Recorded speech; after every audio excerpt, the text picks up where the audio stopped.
Hello friends, welcome to my YouTube channel Sadhana science club. आज के इस लेक्चर में हम कंटिन्यू करेंगे DSSB TGT science previous year questions. और हाँ, आपको पता है यहाँ पे हम डिस्कस करेंगे फिजिक्स न्यूमेरिकल्स ओनली। तो देखो, इसके पिछले लेक्चर में हमने कुछ क्वेश्चन डिस्कस किए हुए थे और आज उसी को कंटिन्यू करेंगे। तो चलिए स्टार्ट करते हैं। तो देखो, ये क्वेश्चन हम डिस्कस कर लिए थे, डायमेंशन ऑफ एक्सीलरेशन तक हमारा हो गया था। इसके आगे बढ़ते हैं। देखो, 1 atomic mass unit is equivalent to about, क्या है 1 atomic mass unit is equivalent to about, मतलब कितने इक्विवेलेंट है एनर्जी के, ये आपसे पूछा जा रहा। तो मैं आपको बता दूं, ये क्वेश्चन आपको लगेगा कि कहाँ से कैसे आया। तो आप जो हमारे NCERT में आप देखोगे साइड में दिया होता है, कहीं कहीं पे क्या होता है, डू यू नो। तो ये डू यू नो वाले सेक्शन में एक जगह पे लिखा हुआ है कि जो 1 एटॉमिक मास यूनिट होता है वो इक्विवेलेंट होता है एनर्जी के 931 मेगावोल्ट के, MeV 931 MeV के। वैसे तो इसको हम सॉल्व भी कर सकते हैं, लेकिन ये NCERT में डायरेक्ट दिया हुआ है। मैं आपको इसलिए बता रही हूँ ताकि आपको पता हो कि ये कोई बाहर का क्वेश्चन नहीं है, NCERT का ही क्वेश्चन है। और NCERT में यही सेम लाइन लिखी हुई है कि 1 atomic mass unit is equivalent to about 931 megavolt. और याद रखना, मैंने पिछले क्वेश्चन में जो है MJ को शायद मिली जूल बोल दिया था, वो मेगा जूल होता है, उतना अंडरस्टूड है, समझ जाना। और 1 मतलब 1 मेगा जूल बराबर 10 की पावर 6 जूल होता है, इसको भी याद रखना। वैसे मैंने वहाँ पे पिन कर दिया था। अब देखो नेक्स्ट क्वेश्चन क्या है हमारा, व्हाट इज जूल पर कूलम इज यूनिट ऑफ, मतलब ये बोल रहा है जूल पर कूलम किसकी यूनिट है। एक तो आज ये पेन वाला सेक्शन काम नहीं कर रहा। देखो, जब भी आपको यूनिट का क्वेश्चन आए, एक तो होता है कि डायरेक्ट पूछ लेता, जैसे हमने इसके पिछले वाले लेक्चर में देखा था, बहुत सारे क्वेश्चन मतलब यूनिट से भी डायरेक्ट पूछे जाते हैं। तो वहाँ तो ये जैसे आपसे बोल दिया कि प्रेशर की यूनिट क्या है, या फिर वेलोसिटी की यूनिट क्या है, या फिर बोल दिया कि पावर ऑफ लेंस की यूनिट क्या है, तो उसको निकालना थोड़ा सा ईजी हो जाता है कि आप डायरेक्ट उसका फॉर्मूला लगाओ और यूनिट को फाइंड कर लो।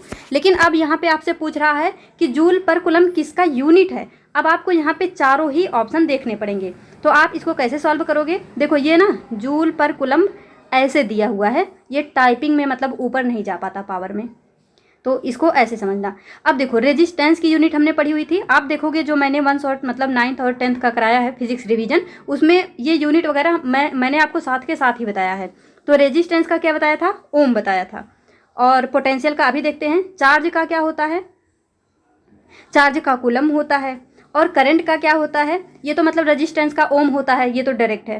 चार्ज का कूलम होता है, ये भी डायरेक्ट पता होता है। करंट, जैसे मान लो आपको करंट का नहीं मालूम है, डायरेक्ट आपको याद नहीं है कि क्या होगा, लेकिन करंट का फॉर्मूला आपको याद है। करंट का फॉर्मूला क्या है, I = Q/T। तो यहाँ से आप निकाल सकते हो Q का क्या होगा, कूलम, टाइम का क्या होगा, सेकेंड। तो आप इसको कूलम पर सेकेंड लिख सकते हो, या फिर आप इसको कूलम पर सेकेंड ऐसे भी लिख सकते हो। लेकिन आपसे जूल पर कूलम पूछा है, तो करंट भी नहीं है, मतलब करंट का भी यूनिट नहीं है, रेजिस्टेंस का भी नहीं है, चार्ज का भी नहीं है। अब देखो पोटेंशियल,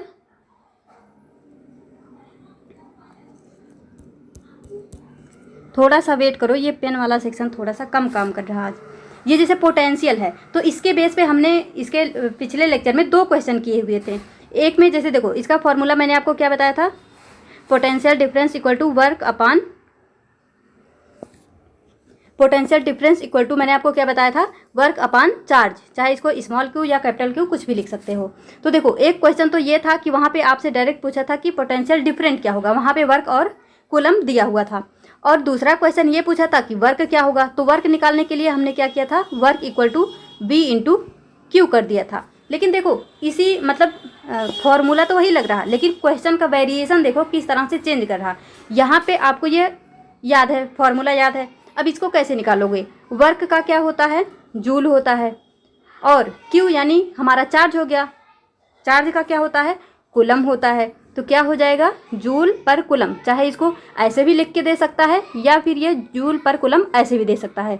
कुछ लोगों को लगेगा कि एक छोटे से क्वेश्चन में इतना ज़्यादा टाइम क्यों ले रहे हैं, तो इसलिए क्योंकि बहुत सारे लोग ऐसे हैं जिनको न्यूमेरिकल से डर लगता है, इन सब चीज़ों को कैसे फाइंड करते हैं ये चीज़ें नहीं पता होती। हाँ, बहुत सारे लोगों को पता होगा, लेकिन ये लेक्चर उन लोगों के लिए है जो बिल्कुल ही मतलब जिनको बेसिक से ज़रूरत है, तो ये उनके लिए है। अगर आपको ये सब आ रहा है तो आप आगे बढ़ सकते हैं या फिर लेक्चर को छोड़ के जा सकते हैं।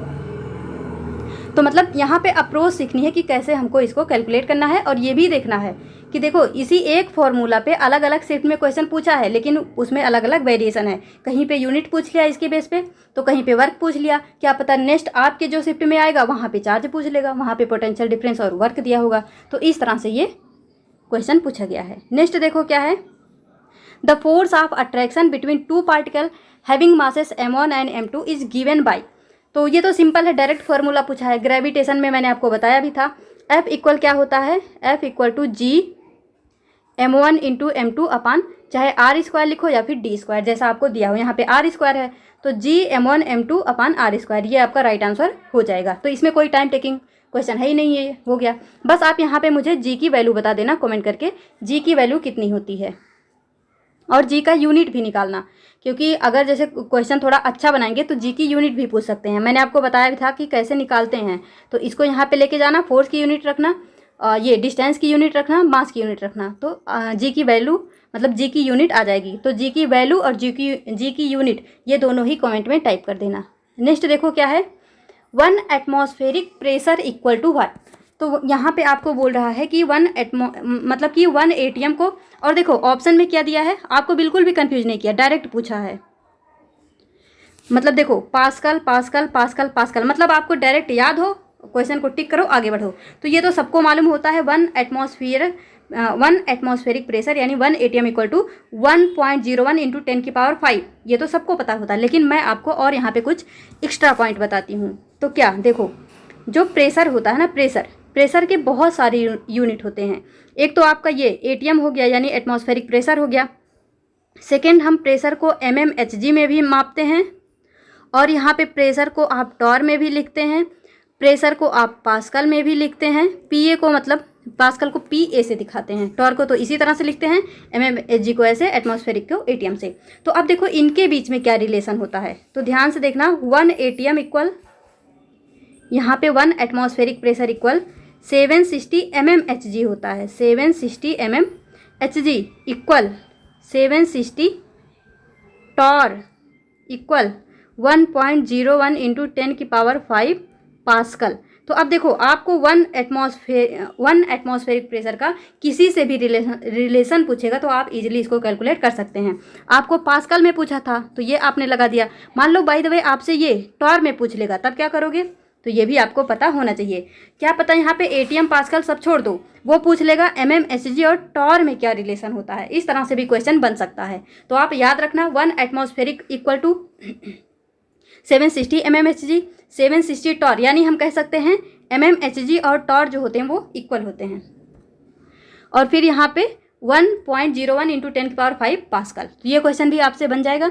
नेक्स्ट देखो क्या है, ये केमिस्ट्री का क्वेश्चन कहाँ से आ गया, चलो कर लो, मतलब अब आ ही गया है तो कर लो। यहाँ पे क्या बोल रहा है, correct equation for the process of respiration C6H12O6 6O, यहाँ पे केवल O दे दिया, O2 होता है, यहाँ पे CO2 दे दिया, ये भी गलत है।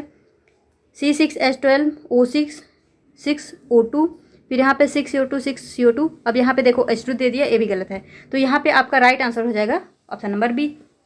आगे देख लो, देखो अब ये क्वेश्चन आ ही गया है तो मैं आपको एक बात बताऊं, जो आपका ये DSSB का एग्जाम है, यहाँ पे मतलब हर एक सेट में आप देखोगे NCERT 9th और 10th में कुछ मतलब रिएक्शंस दिए हुए हैं, हर एक चैप्टर में कुछ कुछ रिएक्शन दिए हुए हैं। तो ये क्या करता है, रिएक्शन से डायरेक्ट रिएक्शन बेस्ड क्वेश्चन भी पूछता है। तो मैं आपको 9th और 10th, वैसे तो मैंने कंप्लीट रिवीजन 1 शॉट के थ्रू करवा दिया है 9th और 10th का, लेकिन वो पूरे मतलब 9th 10th मिला के टोटल 10 घंटे का लेक्चर है।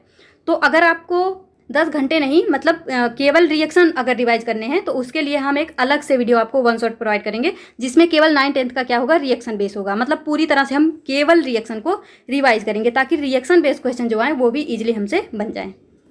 अब देखो नेक्स्ट बात करते हैं, यहाँ पे नेक्स्ट क्वेश्चन क्या है, find the work done by the force of gravity during the time a particle of mass 50 gram goes up on being thrown vertically upward with a speed of 10 metre पर second.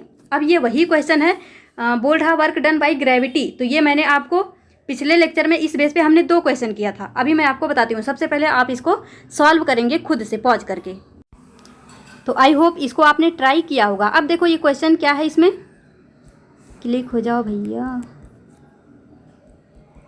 हाँ देखो, बोल रहा है work done by gravity. तो हमने आपको क्या बताया था, यहाँ पे दो तरह के क्वेश्चन पूछते हैं, या मतलब ये मैंने इस कॉन्सेप्ट पे आपको दो क्वेश्चन लास्ट लेक्चर में करवाए थे। तो देखो क्या है, during the time period of 50 ग्राम।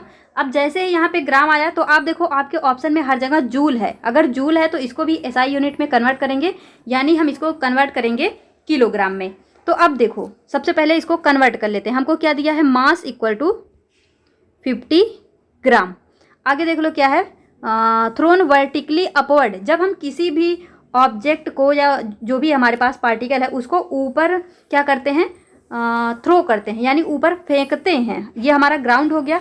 और इस पार्टिकल को जिसका मास 50 ग्राम है उसको हमने ऊपर फेंका, तो वो एक मैक्सिमम हाइट पे जाके रुक जाता है। आप खुद ही देखो, अगर आप किसी बॉल को ऐसे हवा में उछालो ऊपर की तरफ, तो कहीं ना कहीं जाके वो रुकेगा, उसके बाद फिर से नीचे आएगा। तो उसी तरह से ये हमने पार्टिकल को फेंका तो कहीं ना कहीं जाके रुकेगा। तो नीचे से लेकर ऊपर में जहाँ पे जाके पार्टिकल रुकता है उसे हम बोलते हैं हाइट। और हाइट कैसी, एच मैक्सिमम, मतलब मैक्सिमम हाइट होती है वो, तो जिसे हम बोल देते हैं एच मैक्स। उसके बाद ये पार्टिकल क्या होता है, नीचे आ जाता है। तो वही है यहाँ पे throne vertically upward with speed. और स्पीड इसकी कितनी है, स्पीड इनिशियल स्पीड इसकी कितनी है, 10 मीटर पर सेकेंड। तो आप बोलोगे हाइट का क्या काम है, अभी बताती हूँ। तो सबसे पहले देखो मास को कन्वर्ट करो। मास को कैसे कन्वर्ट करेंगे, आपको ये रिलेशन पता होगा, 1 किलोग्राम इक्वल टू कितना होता है, 1000 ग्राम। अब देखो 1 ग्राम, मतलब 1 ग्राम को इधर छोड़ो तो ये आएगा 1/1000, क्या हो जाएगा यहाँ पे, किलोग्राम। और इसको ऊपर लेके जाओगे तो 10 की पावर 3, इसको हम -3 ऐसे लिख सकते हैं। तो 1 ग्राम बराबर 10 की पावर -3 किलोग्राम। तो यहाँ पे 50 ग्राम दिया है, तो 50 ग्राम इक्वल क्या हो जाएगा, 50 इंटू 10 की पावर -3 किलोग्राम। अब देखो मास को हमने कन्वर्ट कर लिया, अब ये हमारी टेंशन खत्म। अब आपसे बोल रहा है वर्क डन बाय ग्रेविटी। तो हमने आपको क्या बताया था, work done by gravity equal क्या होता है, √2gh। ये फॉर्मूला आपको याद होना चाहिए, इस बेस पे क्वेश्चन पूछे जाते हैं। तो अब यहाँ पे वैल्यू पुट कर दो, 2 वैल्यू हो गया यहाँ पे, मतलब 2 तो 2 हो गया। और जी को हमेशा हम क्या रखते हैं, 10। अगर आपको क्वेश्चन में दिया भी होगा कि जी की वैल्यू 9.8, तो फिर भी इसको मत रखना, मतलब कैलकुलेशन बहुत लंबा चला जाएगा पॉइंट की वजह से। तो इसको हमने 10 रख लिया। और हाइट, अब देखो हाइट कैसे आएगा, यहाँ पे इसके फॉर्मूला में एच है, तो एच को कैसे निकालते हैं। तो मैंने आपको बताया था, जब भी किसी पार्टिकल को ज़मीन से ऊपर की तरफ उछालोगे तो जो मैक्सिमम हाइट होता है एच इक्वल होता है u²/2g। u²/2g, ये भी फॉर्मूला याद रखना। देखो u की वैल्यू कितनी है, 10, तो 10 का स्क्वायर यानी 100 अपान 2g, 2g की वैल्यू 10 यानी 20, तो 20 पंचे 100, यानी हाइट कितनी हो गई, 5। तो यहाँ पे इसको 5 रखो। ओ सॉरी, एक सेकेंड, देखो यहाँ पे मैंने ये जो 2gh गलती से बता दिया, 1 मिनट रुक जाओ बस। ये हमारा वेलोसिटी था, सॉरी थोड़ा सा गड़बड़ हो गया। mgh होता है, जो वर्क डन बाय ग्रेविटी होता है वो mgh होता है। थोड़ा सा बस कन्फ्यूजन हो गया। वो वर्क डन बाय ग्रेविटी क्या होता है, mgh होता है। वो जो मतलब वेलोसिटी है, मैंने आपको बताया था जब भी किसी ऑब्जेक्ट को फेंकते हैं तो जब वो वापस ग्राउंड पे आता है तो यहाँ पे इसकी जो वेलोसिटी होती है ना, वो 2gh होता है। ये बस थोड़ा सा मिसअंडरस्टूड हो गया। तो देखो अब mgh होता है, बैक हो जाओ।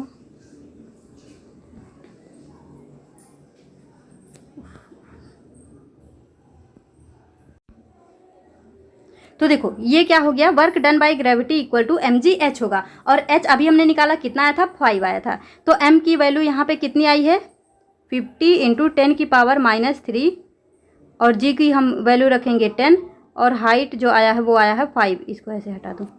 अब देखो यहाँ पे इसको कैलकुलेट कर लो। तो देखो 10 की पावर 3 जो है ना, उसको नीचे ऐसे लिख लो तो आपको कट पिट करने में आसानी हो जाएगी। तो ये हो गया m की वैल्यू 50, फिर यहाँ पे ये हो गया 10, और ये हो गया 5। तो एक जीरो यहाँ से, एक यहाँ से, एक यहाँ से, एक यहाँ से, ये उड़ गया। और ये 5 2 जा 10 हो गया। कुछ गड़बड़ हो रहा है। ये हो गया 50, 10 की पावर -3, ये हो गया 10, ये हो गया 5। तो यहाँ पे ये 2 0 गया, 5 2 जा 10, तो 2 से 5 में करेंगे 2.5 जूल आना चाहिए। हाँ, तो यहाँ पे क्या हो जाएगा 2.5 जूल, ये हमारा करेक्ट आंसर यहाँ पे हो जाएगा 2.5 जूल। देखो m की वैल्यू हमने 50 × 10⁻³ रखा, g की वैल्यू 10 रखी और h की वैल्यू हमारी 5 आई थी, तो 10⁻³ को नीचे भेज दिया, तो 50 × 10 × 5, तो यहाँ से 2 0 उड़ा लिया, नीचे 10 बचा, 5 से 10 को काटा 2 आया, 2 से 5 को काटा 2.5 आया। और आप सोचोगे ये माइनस क्यों आया था, मैंने आपको बताया था जब हम देखो जो ग्रेविटी है वो हमेशा नीचे लगती है और ऑब्जेक्ट को ऊपर फेंक रहे हैं, तो इसके बीच में जो एंगल बन रहा वो 180 डिग्री बन रहा है। और हमने आपको बताया था work done equal to F × S cos theta, तो cos थीटा की वैल्यू 180 रखेंगे तो वो माइनस आ जाएगा आगे।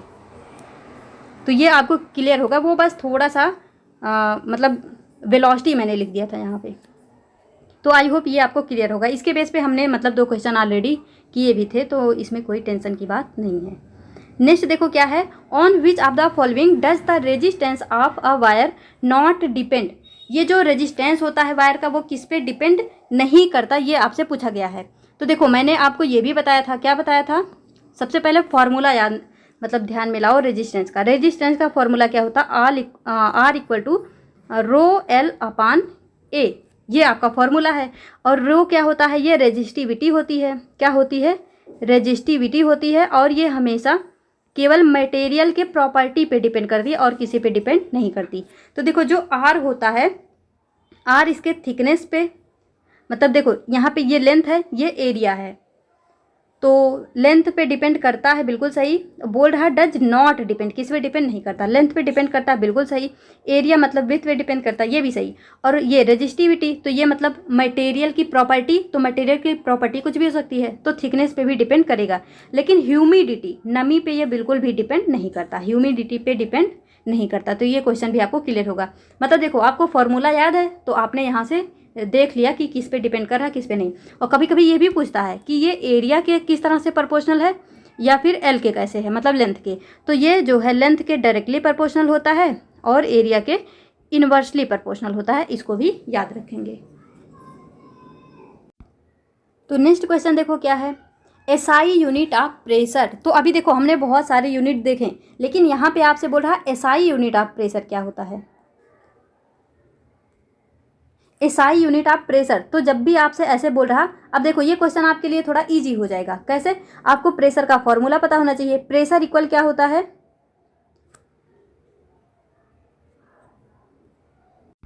प्रेशर इक्वल आपने पढ़ा होगा फोर्स अपॉन एरिया, इसी को हम थ्रस्ट भी बोल देते हैं वाटर के केस में। तो force upon area, pressure equal क्या होता है, फोर्स अपॉन एरिया, इसको पावर मत पढ़ लेना, ये है प्रेशर। तो देखो जो हमारा फोर्स होता है उसकी एसआई यूनिट क्या होती है, न्यूटन। और एरिया को हम कैसे लिखते हैं, लेंथ इंटू लेंथ, यानी m इंटू एम। तो ये क्या हो जाएगा हमारा न्यूटन, और ये जब ये m इंटू एम यानी m की पावर 2, जब ये ऊपर जाएगा तो m की पावर -2 हो जाएगा। लेंथ को मीटर में मापते हैं, वही मैं आपको बता रही हूँ। तो ये जाएगा ऊपर में हो जाएगा, तो ये देखो न्यूटन पर मीटर स्क्वायर हो गया, न्यूटन पर मीटर स्क्वायर। इसको ऐसे भी दे सकता है, ऐसे करके ऐसे भी दे सकता है, तो माइनस नहीं लगाएगा, और माइनस लगाएगा तो ये नहीं लगाएगा। तो ये भी आपको क्लियर होगा, इजी सा क्वेश्चन था। मतलब ये देखो कि यूनिट बेस्ड क्वेश्चन भी कितने मतलब पूछता है ये कैसे कैसे। अब नेक्स्ट है, यहाँ पे कुछ टाइपिंग मिस्टेक है। An electric iron of resistance 15, देखो अगर ये रेजिस्टेंस है तो ये ओम होगा, ये बस थोड़ा सा टाइप करने में गड़बड़ हुआ है। यानी हम कह सकते हैं जो हमारा रेजिस्टेंस है वो कितना है, 15 ohm. Takes a current of 3 ampere, यानी जो हमारा करंट है वो कितना है, 3 ampere. Calculate the heat developed, आपसे हीट पूछ रहा, हीट इक्वल क्या होगा इन 5 मिनट, यानी जो टाइम है वो कितना दे रहा, 5 मिनट। तो हम टाइम को सेकंड में रखते हैं, तो यहाँ पे मिनट को सेकंड में चेंज कर लो, 5 × 60, तो ये क्या हो जाएगा 5 6 जा 30, यानी 300 यहाँ पे क्या आ जाएगा सेकंड। तो ये हमने टाइम को कन्वर्ट कर लिया। अब देखो यहाँ पे R I और T ये दिया हुआ है और हीट पूछ रहा, तो मैंने आपको जो बताया था रिलेशन क्या होता है, H equal to I² RT। अब देखो I भी दिया है, R भी दिया है, T भी दिया है, बहुत ईजी हो गया ये क्वेश्चन, लेकिन इसको इतना ईजी मत समझो। अभी देखो कैसे, I की वैल्यू 3, तो 3 × 3 × आर की वैल्यू 15 और यहाँ पे टी की वैल्यू 300। अब जब आप इसको मल्टीप्लाई करेंगे 3 3 जा 9 और मतलब मल्टीप्लाई तो कर ही सकते हो पूरी तरह से, आप ऐसे कर लेना 3 3 जा 9 और तो यहाँ पे फिर यहाँ पे 3 से करोगे तो 27 और यहाँ पे 0 0, फिर इसको 15 से कर दो तो फिर 0 0 15 7 105 तो ये 5 और 10 और 15 2 जा 30 10 40। तो इस तरह से इसको आप कर सकते हो। कितना आ गया 500। तो ये आ गया यहाँ पे आपका किस में, ये आएगी आपकी वैल्यू जूल में। हीट की वैल्यू क्या होती है जूल में। अब आप इसको ऑप्शन में मैच करेंगे तो देखो जूल में और किलो जूल में, दोनों में मतलब जूल और किलो जूल दोनों दिया है। यहाँ देखो 3 में जूल दिया है, 1 में किलो जूल दिया है। अब आप ये जूल वाला मैच करिए तो 4500, तो 4500 यहाँ देखो यहाँ भी मैच नहीं हो रहा, यहाँ देखोगे यहाँ भी मैच नहीं हो रहा, यहाँ देखोगे यहाँ भी मैच नहीं हो रहा। अब हम इसको क्या करते हैं किलो जूल में कन्वर्ट करते हैं। तो देखो किलो जूल में कैसे कन्वर्ट करेंगे, 1 kilo joule equal 1 kilo joule equal क्या होगा 10 की पावर 3 जूल। तो अब देखो आप 405 को ऐसे ही रखो इंटू ये 00 को हम ऐसे 10 की पावर 2 लिख सकते हैं। अब यहाँ पे मतलब 3 लाना है तभी ये किलो जूल में कन्वर्ट होगा। तो आप क्या करेंगे यहाँ पे एक पॉइंट पे यहाँ मतलब पॉइंट लगा देंगे, दशमलव लगा देंगे तो इसका पावर 1 से बढ़ जाएगा यानी 10 की पावर 3 हो जाएगा। तो अब हमारी वैल्यू क्या हो जाएगी 10.5 और 10 की पावर 3 को अब यहाँ लिखेंगे नहीं क्योंकि हमने इसको कन्वर्ट कर दिया, ये हो गया हमारा किलो जूल। इसको हम क्या पढ़ेंगे किलो जूल। तो ये हमारा राइट आंसर हो जाएगा। मतलब आपको सब कुछ निकालोगे लेकिन लास्ट में ऑप्शन टिक करने में थोड़ा आपका ये टाइम टेकिंग क्वेश्चन हो सकता है अगर आप जूल को किलो जूल में नहीं कन्वर्ट कर पाएंगे। बाकी यहाँ पे वैल्यू भी बहुत अच्छे ही थे और टाइम को इजीली कन्वर्ट कर लिए और फॉर्मूला भी आपको याद ही होगा, बस लास्ट में ये थोड़ा सा यहाँ पे ट्विस्ट बना दिया। नेक्स्ट क्वेश्चन देखो क्या है, what is the reading of a meter in the circuit. पिछले लेक्चर में भी इस पे बेस 2 क्वेश्चन किए थे तो चलो इसको भी सॉल्व करते हैं। और हाँ देखो एक क्वेश्चन तो था जहाँ पे एमीटर की रीडिंग पूछ लिया, कभी कभी क्या बोलता है कि डायरेक्ट रेजिस्टेंस पूछ लेता, तो यहाँ पे एमीटर की रीडिंग बोल रहा, तो ये हमारा एमीटर है और यहाँ पे देखो जो पोटेंशियल है वो 14 वोल्ट दिया है। तो अब देखो जो मैंने आपको बताया था कि मतलब इसको पहले दोनों को मल्टीप्लाई कर लो, अपान में दोनों को जोड़ के लिख दो, वही इसकी वैल्यू हो जाती है। तो इसको मतलब हर केस में नहीं लगाना है, तभी लगाना है जैसे यहाँ देखो 2 ओम 2 ओम 3 ओम 3 ओम 1 ओम 1 ओम, तभी इसको लगाना। अगर यहाँ पे अलग अलग वैल्यू होगी तो ये नहीं लगेगा। अगर अलग अलग वैल्यू होगी तो आप क्या लगाएंगे, जो मैंने आपको बताया था, जैसे पैरेलल में है तो R equivalent equal to 1/R1 plus 1/R2। लेकिन अगर सेम सेम है तो आपको इतना लंबा नहीं जाना, आप सिंपली करेंगे, क्या करेंगे, क्लिक हो जाओ, हाँ। तो आप क्या करोगे, इसको देखो 1 इंटू 1 कितना हो जाएगा 1, 1 प्लस 1 2, 2 2 जा 4 अपान 2 प्लस 2 4, 3 3 जा 9 3 3 6। तो अब देखो ये कट के 1 आ जाएगा, इसको जब 3 से कट करोगे 3 3 जा 9 3 2 जा 6 आ जाएगा, ये हमारा हाफ हो गया। और ये देखो 4 ओम है, तो जब इन दोनों को सॉल्व कर देते हैं ना तो ऐसे बन जाती सर्किट, ये ऐसे हो जाएगा। तो ये दोनों को जब हमने सॉल्व किया है तो हाफ आया है, यानी ये हमारा हाफ ओम। फिर ऐसे चलो, फिर हमने जो 2 ओम को सॉल्व किया है हमारा 1 ओम आया है। फिर यहाँ पे जब हमने इसको सॉल्व किया है तो 3/2 ओम आया है। और ये हमारा जो ऑलरेडी दिया हुआ है वो कितना है 4 ओम। अब आप इसको जो है क्या करेंगे, जोड़ देंगे। तो कैसे जोड़ेंगे, मैंने आपको क्या बताया था, 3/2 को आप कैसे लिखते हैं 1.5 और 1/2 को 0.5। तो यहाँ पे देखो जब हाफ में देखो ये 3/2 है यानी 1.5 है और ये हाफ है, जब 1.5 में हाफ को हम जोड़ते हैं तो 2 आ जाता है। और 2 में जब 1 को जोड़ोगे 3 और 3 में 4 को जोड़ोगे तो 7, यानी यहाँ पे जो आपका आएगा वो कितना आएगा 7 ओम आएगा। कितना आएगा 7 ओम। तो 7 ओम ये आपका आ गया रेजिस्टेंस। तो अब देखो हमने जो पढ़ा है V = IR, ये हमारा फॉर्मूला होता है। तो आपसे क्या बोला है, I निकालना है, यानी एमीटर की रीडिंग, यानी कि हमें यहाँ पे I निकालनी है। तो ये हो जाएगा V/R।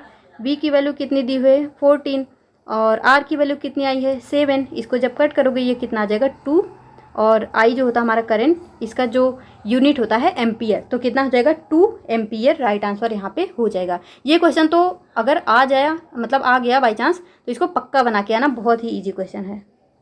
या तो रेजिस्टेंस पूछेगा या तो यहाँ पे, और हाँ एक और पॉइंट अगर नोटिस करो तो वो जब भी पूछा ना, देखो यहाँ पे सेम सेम ही लिया है कि मतलब आपके लिए कैलकुलेशन थोड़ा ईजी हो जाए।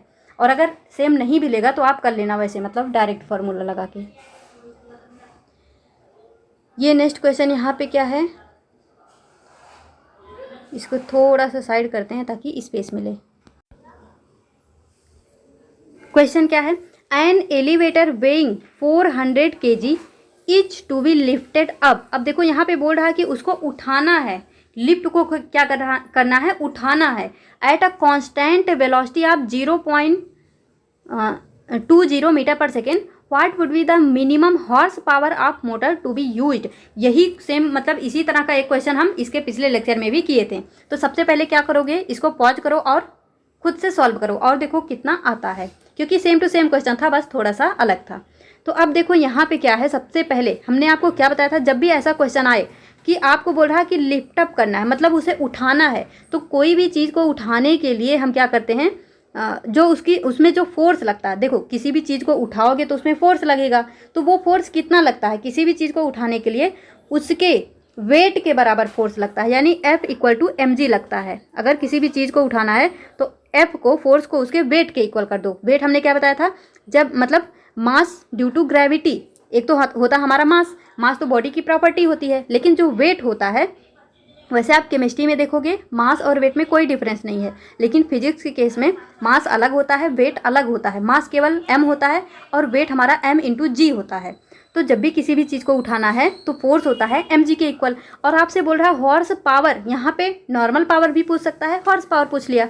तो देखो हॉर्स पावर, तो पावर इक्वल मैंने आपको पिछले लेक्चर में भी बताया था क्या होता है, फोर्स × वेलोसिटी।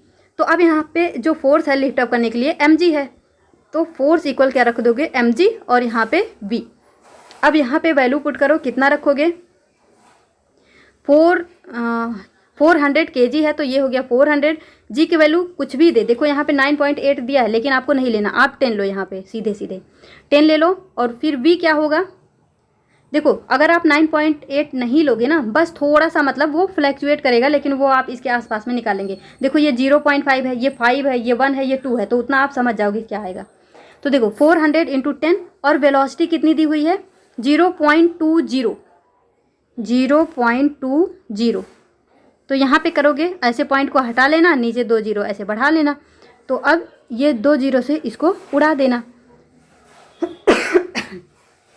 तो अब देखो ये आपका कितना आ जाएगा, 4 2 जा 8, और यहाँ पे देखो 20 है, 10 है और 4 है, तो 10 और 20 यानी यहाँ पे 2 1 2 और डबल 0, और 200 को 4 से करोगे तो यहाँ पे 2 चौक 8 यानी 800 आ गया। तो ये आपका आ गया पावर। ये तो अभी हमने पावर निकाला है, लेकिन आपसे पूछ रहा हॉर्स पावर।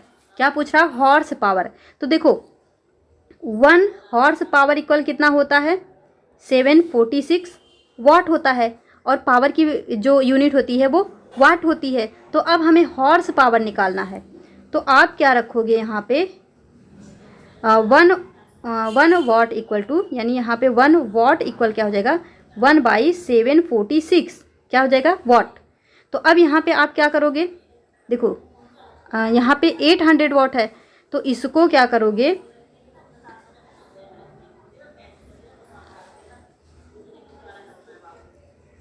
इसको आप डिवाइड कर दोगे 746 से, मतलब इसको आपको अगर किस में चेंज करना है हॉर्स पावर में, तो इसको किससे डिवाइड कर दोगे, क्योंकि देखो 1 वाट बराबर 746 है, तो यहाँ पे मतलब 1/746 है, तो यहाँ पे 800/746।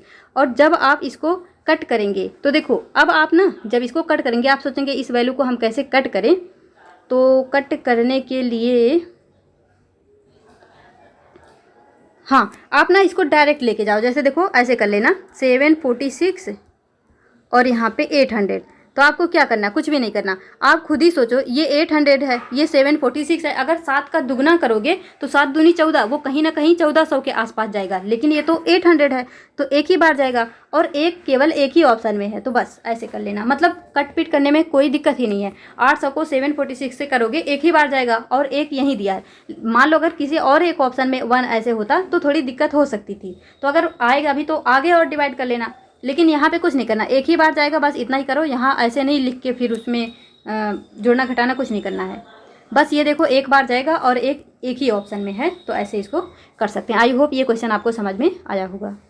बस यूनिट कन्वर्जन थोड़ा सा ध्यान रखना होगा। और हाँ, ये देखो question as it is repeat हुआ है, पिछले लेक्चर में भी था, इसमें भी है।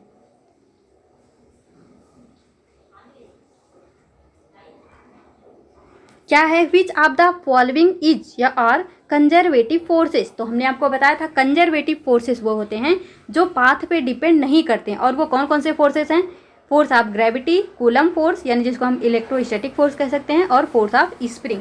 ये 3 फोर्स हैं जो कि कंजर्वेटिव होते हैं। तो इन तीनों को ही आप क्या करेंगे, याद रखेंगे। देखो 2 बार पूछ चुका है, तीसरे बार भी पूछ सकता है। नेक्स्ट क्वेश्चन क्या है, find the maximum height. Maximum height देखते ही आपको याद आ जाना चाहिए ये क्वेश्चन भी पिछले लेक्चर में हुआ है। मैं आपको बार बार ये क्यों बोल रही हूँ, थोड़ा इरिटेटिंग लग रहा होगा कि पिछले लेक्चर ये बता रही हूँ कि देखो क्वेश्चन मतलब एज इट इज आते हैं, बस थोड़ा सा क्या कर देता है, वहाँ पे वैल्यू चेंज कर देता है। तो अगर ये क्वेश्चन हम पहले कर चुके हैं तो अब तो आपको मालूम है कैसे करना है, तो पहले वीडियो को पॉज करो और सॉल्व करो खुद से, उसके बाद आगे देखना। तो क्या है मैक्सिमम हाइट, अभी जैसे हमने क्वेश्चन किया था वर्क डन बाय ग्रेविटी कितना होता है mgh, तो यहाँ भी हाइट निकालना पड़ता है। तो देखो या तो डायरेक्ट हाइट पूछ लेगा या फिर वर्क डन बाय ग्रेविटी पूछ लेगा, यानी एक स्टेप बढ़ा देगा। तो यहाँ पे केवल हाइट पूछा है, तो कैसे बोलोगे, मैंने आपको क्या बताया, जब भी किसी को मतलब किसी पार्टिकल को फेंकेंगे जो मैक्सिमम हाइट होती है वो कितनी आती है, maximum height equal to u²/2g। u की वैल्यू कितनी दी हुई है 4, तो 4 × 4/2 × g की वैल्यू हमेशा 10 रखेंगे, तो 4 4 जा 16, 10 2 जा 20, यानी 16/20 हो गया। अब इसको कट कर लो, कितना बार जाएगा, तो जब आप इसको ऐसे कट करोगे, पॉइंट लगाओगे, 0 बढ़ाओगे, तो ये 28 चला जाएगा, तो 0.8 यहाँ पे हमारा राइट आंसर हो जाएगा। ये मतलब सबसे इजी क्वेश्चन है, ना यूनिट कन्वर्जन का कोई दिक्कत है, बस आपको फॉर्मूला पता होना चाहिए। तो आगे देखो क्या है क्वेश्चन हमारा, आप डेट खुद से देख सकते हैं कि मतलब ये कब कब पूछा गया है। ये क्वेश्चन क्या है, कैलकुलेट द मास ऑफ 0.7 मोल। ये तो केमिस्ट्री का क्वेश्चन है। अच्छा हाँ, मैंने इसमें ना केमिस्ट्री के 3 से 4 क्वेश्चन, मतलब शायद 3 क्वेश्चन डाले हुए हैं। ये देखो केमिस्ट्री में बहुत ज़्यादा न्यूमेरिकल्स तो आते नहीं हैं, मैंने सोचा जो भी मतलब पूछे गए हैं जिस बेस पे, उसको यहाँ पे इंक्लूड कर देते हैं, ताकि आपको एक आइडिया लग जाए कि क्वेश्चन केमिस्ट्री में कैसे न्यूमेरिकल पूछे गए हैं। तो मैक्सिमम वो 2 से 3 ही है, बस ज़्यादा नहीं है। तो देखो यहाँ पे इसको सॉल्व कर लेते हैं और आप सीख भी लो, क्योंकि ये क्वेश्चन मतलब इस तरह का रिपीट हो सकता है। वैसे तो मैंने आपको बताया हुआ है कि जब भी मोल से रिलेटेड क्वेश्चन आए तो आपको कुछ फार्मूला ध्यान में होना चाहिए। तो सबसे पहले फार्मूला रिवाइज कर लो, क्या था, मोल इक्वल क्या होता है, mass by molar mass, mass by molar mass equal number of atom या पार्टिकल, नंबर ऑफ एटम और पार्टिकल अपॉन यहाँ पे Na लिख लो, Na होता है, और इक्वल टू यहाँ पे होता है volume given at STP, volume at STP अपान में 22.4, ये आपका यहाँ पे होता है। तो ये फॉर्मूला याद रखो और यहाँ से जो भी क्वेश्चन मोल का पूछे इक्वेट करके निकाल सकते हो। अब देखो यहाँ पे ये क्वेश्चन पहले पढ़ते हैं, क्या पूछा है, बोल रहा है 0.7 mole of N2 gas, nitrogen gas, mass from mole of molecule. तो क्या बोल रहा है, कैलकुलेट द मास। आपको दिया है कि जो N2 गैस है उसका मोल दिया है 0.7 और आपको मास जो है कैलकुलेट करना है। तो अब देखो मोल बराबर मैंने आपको क्या बताया, मोल बराबर mass by molar mass, mass by molar mass. और मोलर मास कैसे निकलते हैं, जितने भी एटम होते हैं उसमें उसके एटॉमिक नंबर से गुणा कर दो। तो जो N होता है उसका कितना होता है 14, और यहाँ पे 2 हैं एटम, तो यहाँ पे 14 2 जा 28, तो ये हो गया आपका मोलर मास। तो यहाँ पे आपका दिया है मोल, मोल कितना दिया है, देखो मास निकालना है तो mass equal mole into molar mass कर लो।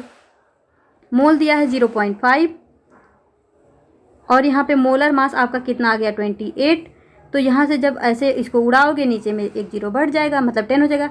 और ये 10 2 जा मतलब 5 2 जा 10, और जब इसको 2 से काट दोगे कितना आ जाएगा 14 ग्राम। ये देखो, मतलब इस तरह का इजी क्वेश्चन आपसे पूछा जाता है। Calculate the mass of following. यहाँ पे जीरो, एक सेकेंड, यहाँ पे मैंने 0.5 लिख दिया, ये 0.7 है। सॉरी 0.7 है, वो बस थोड़ा सा देखने में मिस्टेक हो गई। क्या है, 0.7 मोल दिया है। और तो देखो यहाँ पे मास कितना हो जाएगा आपका, मोलर मास 28। तो यहाँ से जीरो उड़ाओगे, नीचे में 10। अब यहाँ पे क्या करोगे, इसको 2 से कट कर दो, 2 5 जा 10 और ये 14, ये हो गया। तो यहाँ पे इसको आप थोड़ा सा जो है मल्टीप्लाई कर लो, इतना भी ईजी नहीं था। तो 14 सत्ते 98, या फिर इसको ऐसे कर लेना, 7 चौक 28, फिर 2 7 एकम 7 2 9 ऐसे, फिर यहाँ पे 5 आ गया। अब इसको जब कट करोगे तो 5 1 जा 5 जाएगा, फिर यहाँ पे 4 आएगा, तो 5 8 जा कितना जाएगा, नहीं 5 9 जा जाएगा, क्योंकि 48 हो जाएगा ना। तो 5 9 जा 45, फिर 3 आया यानी 0.6। इस तरह से हमारा आ जाएगा 9.6। वो जो मतलब गलती से 0.5 दिख गया था, ये 0.7 था।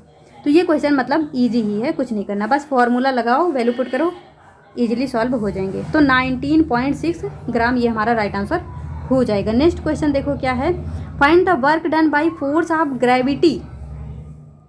फिर से देखो वही क्वेश्चन रिपीट हुआ है। अब तो पक्का आपको इसे खुद से ही सॉल्व करना है, ताकि आपका एक कॉन्फिडेंस मतलब बूस्ट अप हो सके। क्या है, find the work done by gravity. जब भी आपके सामने आए वर्क डन बाय ग्रेविटी, तुरंत आपके दिमाग में आना चाहिए work done by gravity equal to mgh।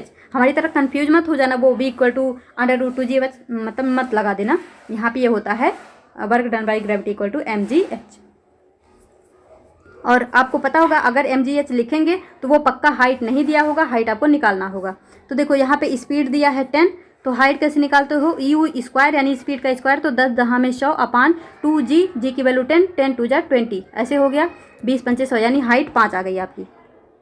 और बोल रहा 60 ग्राम, तो फिर से आपको ग्राम को किलोग्राम में चेंज करोगे तो 60 × 10⁻³ अब तो इतना याद रख लो कोई, मतलब आपको वो मतलब पूरा लिखना ना पड़े, डायरेक्ट मल्टीप्लाई करो और उसको कन्वर्ट कर दो। जब भी ग्राम को किलोग्राम में चेंज करना है आप 10⁻³ से क्या करेंगे, मल्टीप्लाई यहाँ पे कर देंगे।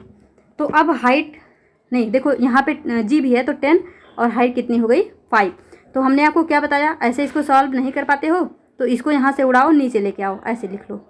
तो अब देखो 0 से 1 0 उड़ा, यहाँ से 1 0 उड़ा, 5 2 जा 10 हुआ, 2 3 जा 6 हुआ, तो कितना हो जाएगा 3.0 जूल। अब देखो अगर आप सोचोगे ये माइनस कैसे आया, जैसे मान लो एक जगह प्लस होता एक जगह माइनस होता तब तो कन्फ्यूजन की बात भी थी, लेकिन यहाँ पे सब जगह माइनस है तो कोई टेंशन नहीं लेना, डायरेक्ट लगा दो।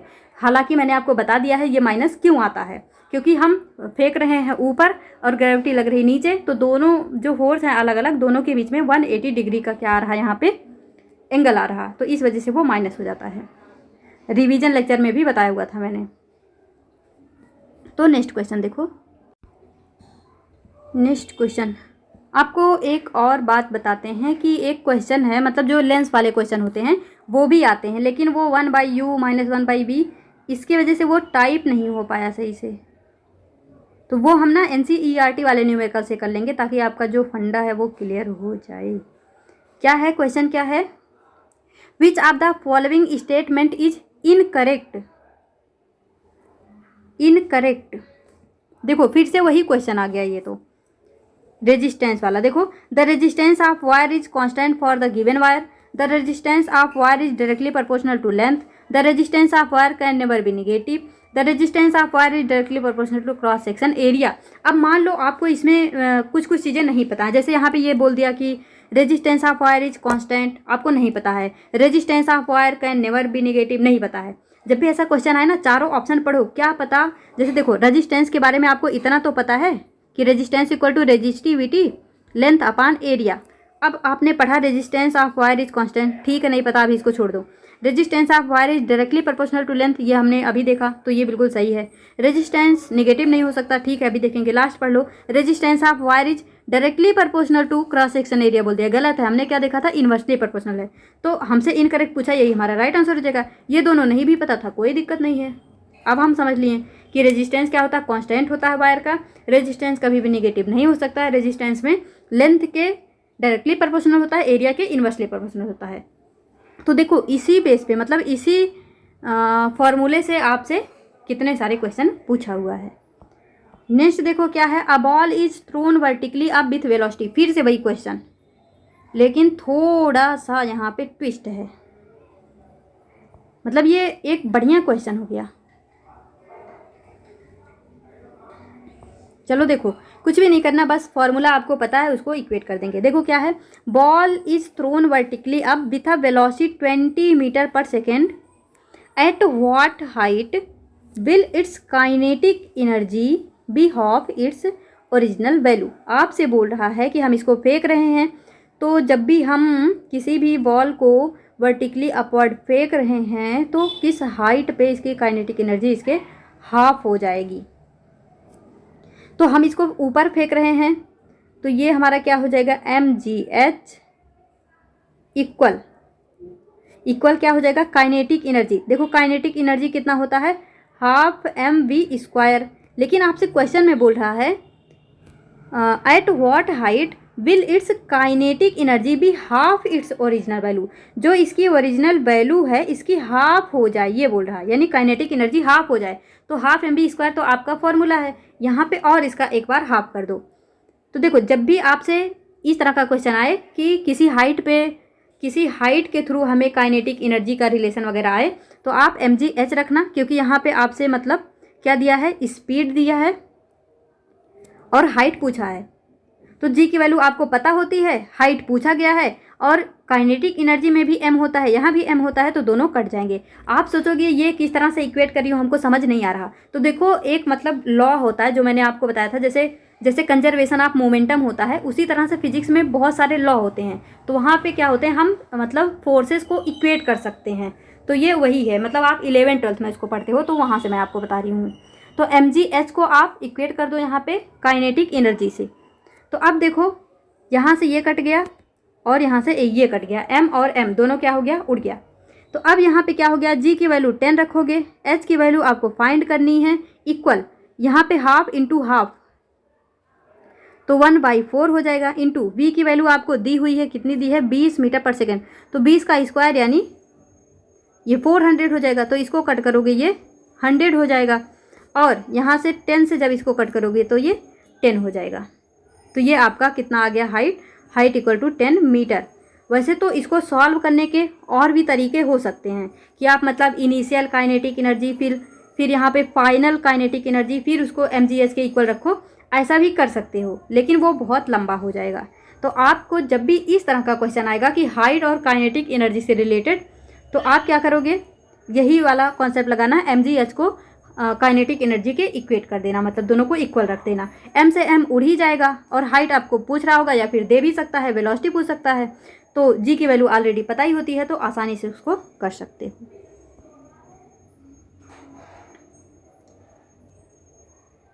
नेक्स्ट क्वेश्चन क्या है, an elevator weighting 500 kilogram is to be lifted up. फिर से वही क्वेश्चन है, बोल रहा है कि आप जो है 500 किलोग्राम के क्या करना है, एलिवेटर को लिफ्ट अप करना, उठाना है, at a constant velocity 0.25 metre पर सेकेंड। कहीं ये वही क्वेश्चन तो नहीं है, एक बार क्वेश्चन देखते हैं, ये सेम क्वेश्चन तो नहीं है अभी जो हमने सॉल्व किया था 500, वहाँ पे शायद वैल्यू कुछ और रही होगी। नहीं, यहाँ पे देखो ये 400 है, बाकी सब कुछ सेम है। देखो वेलोसिटी भी यहाँ पे 0.20 दिया, लेकिन ये 400 kg था और वहाँ पे 500 था। तो चलो इसको सॉल्व करते हैं, कोई बात नहीं।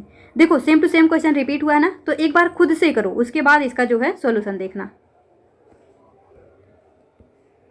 तो क्या करोगे, सबसे पहले मैंने आपको बताया जब भी किसी भी चीज़ को उठाना है तो जो फोर्स होता है उसके वेट के इक्वल लगता है, यानी mg के इक्वल लगता है। और आपको हॉर्स पावर निकालना है तो P बराबर हमने आपको क्या बताया, फोर्स इंटू वेलोसिटी होता है। फोर्स की वैल्यू m इंटू g रख दो, क्योंकि इसको लिफ्ट मतलब ऊपर उठाना है, और ये हो गया v। तो m की वैल्यू आपकी 500 kg यहाँ पे दी हुई है ऑलरेडी, तो चेंज वगैरह नहीं करना है। इंटू g की वैल्यू 10 रख लो, v की वैल्यू 0.25 ऐसे। तो यहाँ पे इसको उड़ाओगे, नीचे 00 आएगा, ये 00 से इसको उड़ा देना। फिर ये 5 में 10 से करोगे 50 इंटू यहाँ पे फिर 25, 25 पंचे 125, तो ये आ जाएगा 0, मतलब 1250। ये आपका यहाँ पे आ गया। तो अब हमने आपको क्या बताया था कि जब भी देखो, अब ये आ गया आपका वॉट में, पावर किस में आ गया, वॉट में। अब इस वॉट को हॉर्स पावर में चेंज करना है, तो 1 horsepower equal to 746 watt. तो 1 वॉट इक्वल टू 1/746।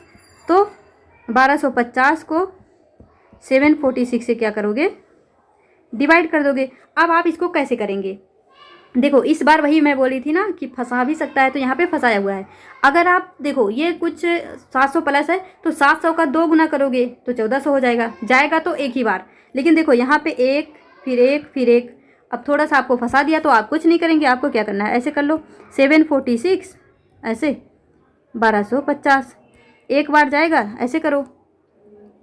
तो यहाँ पे आ गया 746, 10 में से 6 गया 4, फिर यहाँ पे 4 में से 4 गया 0, फिर यहाँ पे 12 में से 7 गया 5, तो यहाँ पे बढ़ाओगे फिर ये 0, तो ये कितना जाएगा,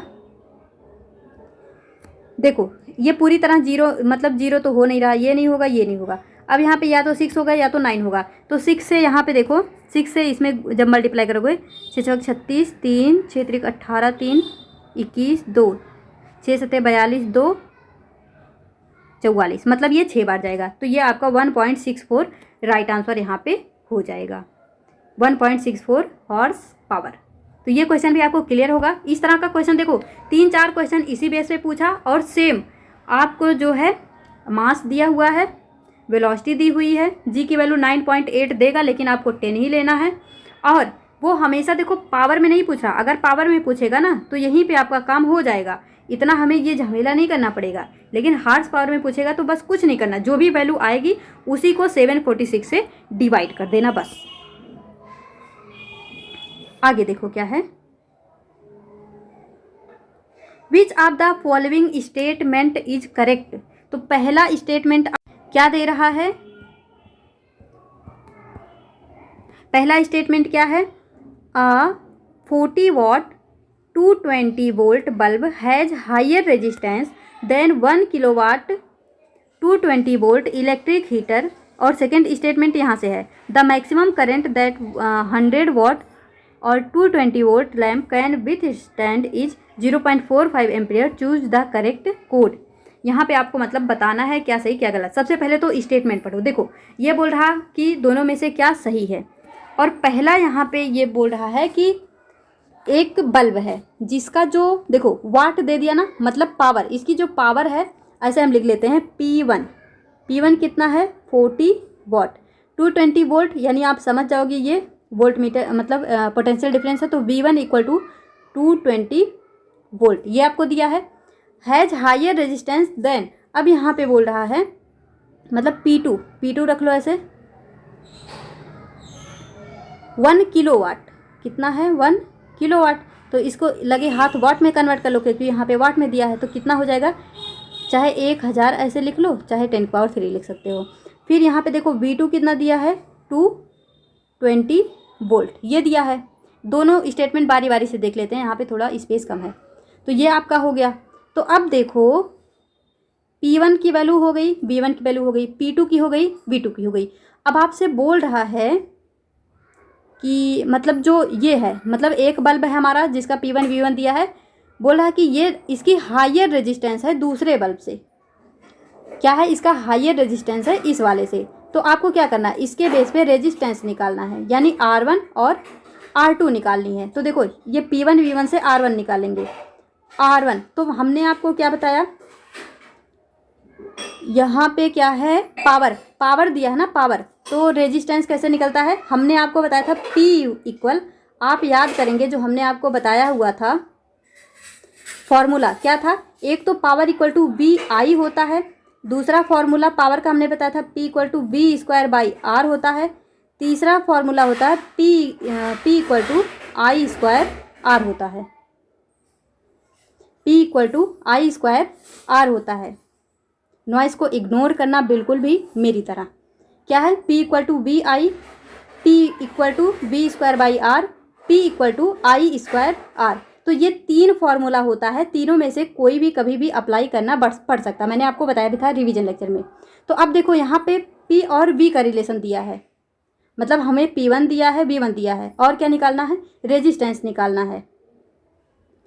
तो आप यहाँ पे कौन सा फार्मूला लगा सकते हो, ये सेकेंड नंबर का, क्योंकि P और V और R यहाँ पे करंट दिया है तो ये वाला नहीं लगा सकते हो। एक बार इसको इधर लिख दें, थोड़ा सा मतलब विजिबिलिटी कम है, विजिबिलिटी कम है, ध्यान से देखो, नॉइज़ की वजह से सुन भी नहीं पाए होंगे आप। देखो क्या है हमारा पावर इक्वल टू, एक तो होता है हमारा VI, और क्या होता है ये V²/R, और तीसरा एक रिलेशन होता है I²R। तो देखो I का फंडा यहाँ है नहीं, ये फार्मूला नहीं लगेगा, I नहीं है तो ये भी नहीं लगेगा। तो P इक्वल टू V²/R ये आप लगाएंगे। तो R निकालना है, तो R जब यहाँ लाएंगे P नीचे जाएगा, यानी V²/P ये हो जाएगा। तो V को 220 इंटू 220, क्योंकि स्क्वायर है, अपान पावर यहाँ पे कितना है 40। और ये देखो यहाँ पे R2 जब निकालोगे, यही सेम फार्मूला लगाओगे, तो ये आपका 220, यहाँ पे 220 अपान में 1000 ऐसे करोगे। और यहाँ पे अब देखो, जब आप इसको कट करोगे, देखो कट कर लेना, मतलब यहाँ से इसको उड़ाना, फिर 2 2 जा 4, 2 1 जा 2 ऐसे, फिर 2 1 1, फिर जब आप इसको मल्टीप्लाई करेंगे तो देखो जब भी ना जैसे 11 को 11 में करना है, जब भी 11 से किसी में करते हैं तो जो पहला अंक है उसको वैसे रखो, फिर दोनों को आपस में जोड़ दो, फिर तीसरा वाला एज इट इज रखो, तो ये आपका आ जाएगा। और यहाँ पे एक जीरो भी है, एक जीरो यहाँ से उड़ गया, लेकिन एक जीरो बचा हुआ है, तो कितना आ जाएगा 121 जीरो, ये आपका आ गया R1। और जब आप इसको कट करोगे, आप कट करके देख लेना, वो आपका आएगा 48.4 ओम, ये आएगा। तो देखो R2 कितना आ गया 48.4 और R1 कितना आ गया 1210 ओम।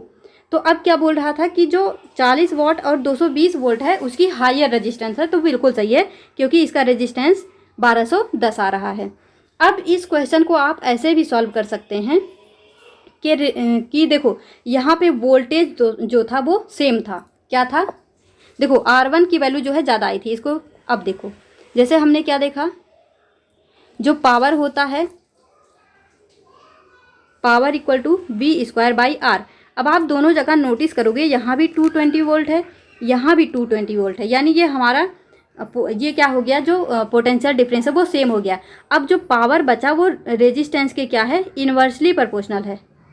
रेजिस्टेंस के क्या है, इन्वर्सली प्रोपोर्शनल है, यानी जिसका पावर ज़्यादा उसकी रेजिस्टेंस कम, जिसका पावर ज़्यादा उसकी रेजिस्टेंस कम। तो यहाँ पे देखो इसका 40 वॉट है, लेकिन सेकेंड वाले का क्या है 1000 वॉट है। तो जिसका पावर ज़्यादा है, किसका पावर ज़्यादा है, सेकेंड वाले का, तो उसका रेजिस्टेंस कम हो जाएगा। पहले वाले का क्या है, पहले वाले का कम है, पावर कम है, तो रेजिस्टेंस ज़्यादा हो जाएगा। मतलब आपको जो अभी हमने इतना सारा कैलकुलेशन किया था वो नहीं करना पड़ेगा। तो मैंने आपको दोनों तरह से बता दिया, लेकिन ये मतलब ये फंडा कब लगेगा, जब आपका ये वोल्टेज क्या होगा, यहाँ पे सेम होगा। यहाँ भी देखो 220 वोल्ट, यहाँ भी 220 वोल्ट, तो आप क्या कर लोगे, यहाँ पे डायरेक्ट मतलब इन्वर्सली जो रिलेशन है उससे निकाल लेना। यहाँ पे इतना भारी भरकम कैलकुलेशन नहीं करना होगा। अब सेकेंड वाला स्टेटमेंट क्या है, पहला तो हमारा सही है, the maximum current that 100 what 220 volt lamp can withstand, मतलब बोल रहा कितना मैक्सिमम करंट मतलब यहाँ से जाएगा। ये तो आपको निकाल के बताया भी है कि 0.45 होगा, लेकिन एक बार आपको देखना पड़ेगा कि क्या सच में इतना होगा। तो क्या बोल रहा है, आपको क्या निकालना है, मैक्सिमम करंट। तो P इक्वल टू VI, अब ये वाला लगा लो क्योंकि करंट है, तो P इक्वल टू VI हो गया। अब आप सोचोगे एक और था I वाला, P इक्वल टू I²R भी था ना, लेकिन अब यहाँ पे R नहीं है तो इसको नहीं लगा सकते। P इक्वल टू VI हो गया, I आपको निकालना है, P/V हो जाएगा। P की वैल्यू यहाँ पे 100 वॉट दी हुई है, V की वैल्यू 220 दी हुई है। अब जब आप इसको कट करेंगे तो ये आपकी वैल्यू 0.45 एम्पियर ही आएगा। मतलब ये जो दिया हुआ ना, अगर यहाँ पे कुछ बार और वैल्यू आती मतलब ये सही नहीं होता, लेकिन सेम यही आ रहा, मतलब ये भी स्टेटमेंट क्या है, सही है। ये आपको थोड़ा सा मतलब इतना टाइम लग गया बताने में, तो आपको थोड़ा लेंदी लग रहा होगा, लेकिन ये बिल्कुल भी लेंदी नहीं है। अगर ये वोल्टेज सेम होगा तो आप बस ये देख लेना, जिसका रेजिस्टेंस कम उसका पावर ज़्यादा, जिसका पावर ज़्यादा उसका रेजिस्टेंस कम, इस तरह से इसको आप समझ लेना। और उसके बाद दूसरे में क्या है, कुछ नहीं, बस फॉर्मूला लगा के वैल्यू पुट करके हमने निकाल लिया है।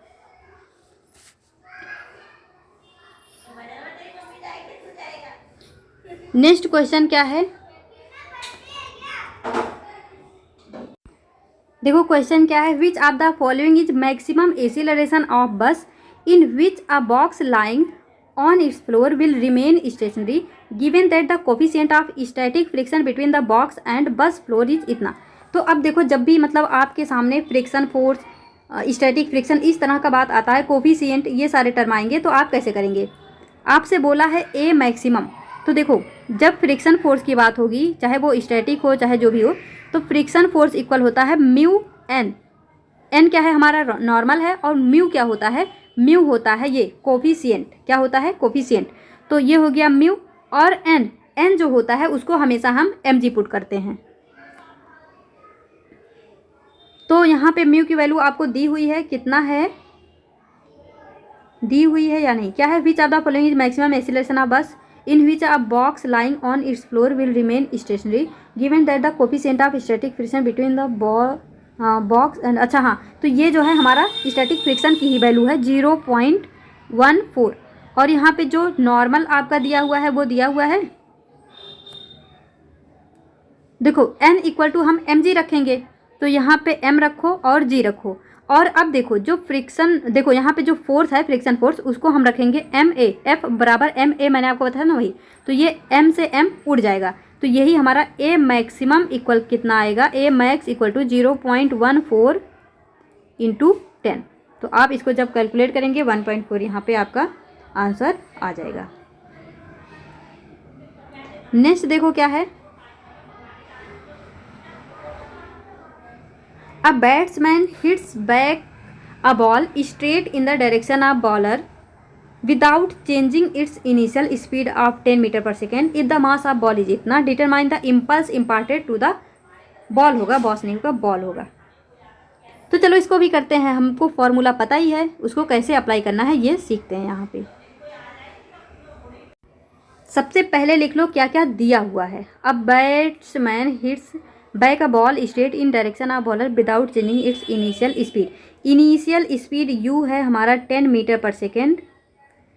इफ़ द मास, मतलब मास ऑफ बॉल इज, मास कितना दिया हुआ है 0.12 किलोग्राम।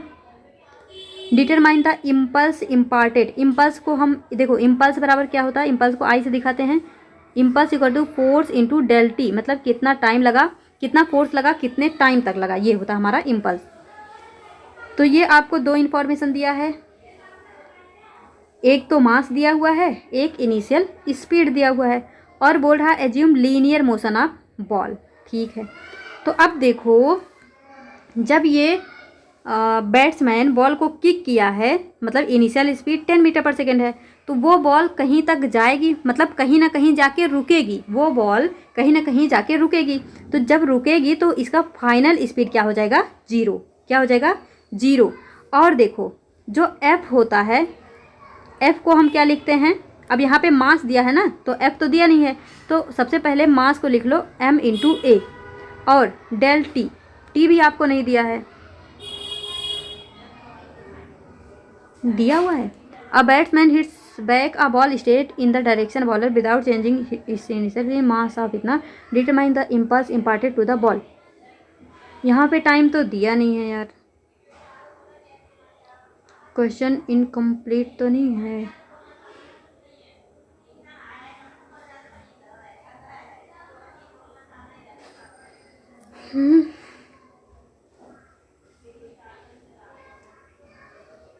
देखो देखो देखो देखो, टाइम तो यहाँ पे दिया नहीं है।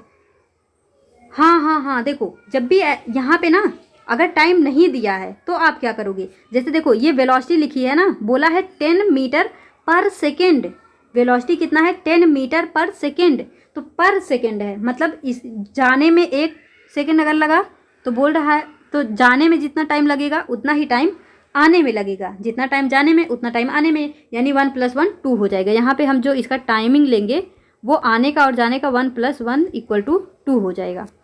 तो टाइम हमारा आ गया, मास हो गया। अब देखो एक्सीलरेशन कैसे निकालते हैं, तो एक्सीलरेशन होता है final speed minus initial speed upon time. तो यहाँ पे final velocity 0 minus initial velocity जो है 10 अपॉन टाइम, यहाँ पे टाइम 1 सेकेंड वाला लेंगे, मतलब एक ही बार का, वो तो हमारा इम्पल्स होगा जो जाने का और आने का लेगा, लेकिन यहाँ जब अभी एक्सीलरेशन निकाल रहे हैं तो हम 1 लेंगे। तो यहाँ पे आ जाएगा आपका -10 मीटर पर सेकेंड स्क्वायर क्या आ जाएगा एसिलेशन। अब यहाँ पे वैल्यू पुट करो 0.12 इंटू एसिलेशन की वैल्यू -10 इंटू जो आपका टाइम होगा ये हो जाएगा 2। तो ये 10 2 जा 20 इंटू ये है 12 और यहाँ से जब ऐसे उड़ा देंगे तो ये डबल ज़ीरो आ जाएगा नीचे, तो एक ज़ीरो से एक उड़ गया, 12 दूनी 24 बटे 10 ये 2.4। अब यहाँ पे माइनस में है लेकिन यहाँ नहीं है तो आप इसको ईजिली कर सकते हो, माइनस प्लस का कोई झंझट है नहीं। तो कितना आ जाएगा 2.4 न्यूटन पर सेकेंड। न्यूटन पर सेकेंड नहीं, न्यूटन सेकेंड, अगर टाइम नीचे होता तब पर होता वो न्यूटन सेकेंड। तो ये क्वेश्चन भी आपको समझ आया होगा। नेक्स्ट देखो क्या है। अब ये देखो यहाँ पे ये एक क्वेश्चन है। अच्छा ये मतलब एक क्वेश्चन है केमिस्ट्री का, इसको भी देख लो, ये लास्ट क्वेश्चन है। इस बेस पे ना कुछ कुछ क्वेश्चन मतलब रिपीट हुए हैं, इस वजह से मैं आपको ये बता रही हूँ। A solution contains 50 gram of common salt 300 gram of water, calculate the concentration in term of mass by mass percentage. देखो एक दो बार और भी ये क्वेश्चन पूछा गया, मतलब अलग अलग सेट में, वहाँ भी सेम यही पूछा है, बस ये वैल्यू दोनों चेंज की हुई है। तो एक समझ लो, इसके बेस पे वो दोनों भी बन जाएंगे। बोल रहा है कि इतना ग्राम ऑफ सॉल्ट, यानी ये क्या हो गया हमारा सॉल्यूट, और वाटर क्या हो गया सॉल्वेंट। तो सॉल्यूट ऑफ मास मतलब mass of solute, mass of solute कितना दिया हुआ है आपको 50 ग्राम जो हमारा सॉल्ट है, और जो मास ऑफ सॉल्वेंट है वो कितना दिया है 300 ग्राम। और ये आपसे बोल रहा है ना concentration in term of mass by mass, तो जो मास परसेंट होगा, जो कंसंट्रेशन होगा आपका, कंसंट्रेशन बराबर मास ऑफ सोल्यूट ऊपर रखेंगे, mass of solute upon mass of solution, solvent नहीं, मास ऑफ सॉल्यूशन इंटू 100 क्यों, क्योंकि यहाँ पे परसेंट है। तो मास ऑफ सोल्यूट कितना होगा, देखो मास ऑफ सोल्यूट आपका 50 है, लेकिन गलती क्या करते हैं हम यहाँ पे जल्दबाजी में, मास ऑफ सॉल्यूशन की जगह ये 300 ग्राम रख देते हैं। लेकिन आपको क्या करना है, मास ऑफ सॉल्यूशन इक्वल क्या होता है दोनों का मास, यानी solute plus solvent equal to solution. तो यहाँ पे 300 प्लस 50 यानी 350 हो जाएगा, ये इंटू में 100। बस इतना सा आपको ये बताना था कि जब भी सॉल्यूशन लेंगे ना तो दोनों को ऐड करके ले लेंगे। तो यहाँ से ये उड़ गया, ऊपर में आया 500 हो गया, ये जाके यहाँ मल्टीप्लाई हो गया, नीचे में 35, तो ये 100 5 सते 35। अब इसको 7 से जब कट करोगे तो सबसे पहले 10 में जाएगा एक बार, 7 एक कम 7 तो आएगा 3 यानी हो जाएगा 30, तो 7 चौक 28, यहाँ पे 14 वाला मतलब ये वाला ही ऑप्शन है, तो 14.28% ये आपका राइट आंसर हो जाएगा। तो इस तरह का क्वेश्चन अगर रिपीट होगा तो आप इजीली कर पाएंगे। तो देखो बहुत सारे ऐसे क्वेश्चन हैं जो मतलब कई बार रिपीट हुए हैं, तो जो बार बार रिपीट हुए हैं उनको तो पक्का अपने दिमाग में बिठा लेना कि कैसे करना है, उनके फॉर्मूला को अलग से लिख लेना, बार बार प्रैक्टिस कर लेना, और आपको रिएक्शन वाला वन शॉट मतलब NCERT का जो भी है वो मिल जाएगा। तो चलिए यहाँ पे ये देखो, हो सकता है कहीं पे जल्दबाजी में या वैसे भी, जैसे एक क्वेश्चन में हो गया था तो वो तो मैंने नोटिस कर लिया, कभी कभी ऑप्शन नहीं मैच होता तो उससे पता चल जाता है। तो आप क्या करेंगे, अगर बाई द वे कहीं पे कोई छोटी मोटी कैलकुलेशन मिस्टेक हो गई होगी उसको कमेंट में टाइप कर देना, मैं उसको मतलब करेक्ट करके पिन कर दूंगी कि यहाँ पे मिस्टेक है, ताकि सबको पता चल जाए। ठीक है, तो मतलब देखो थोड़ा बहुत हो सकता है कहीं पे, ऐसा नहीं है, तो आप उसको बता देना। तो इस वीडियो में यहीं तक, मिलेंगे अपने नेक्स्ट वीडियो में, तब तक के लिए all the best, be happy B positive.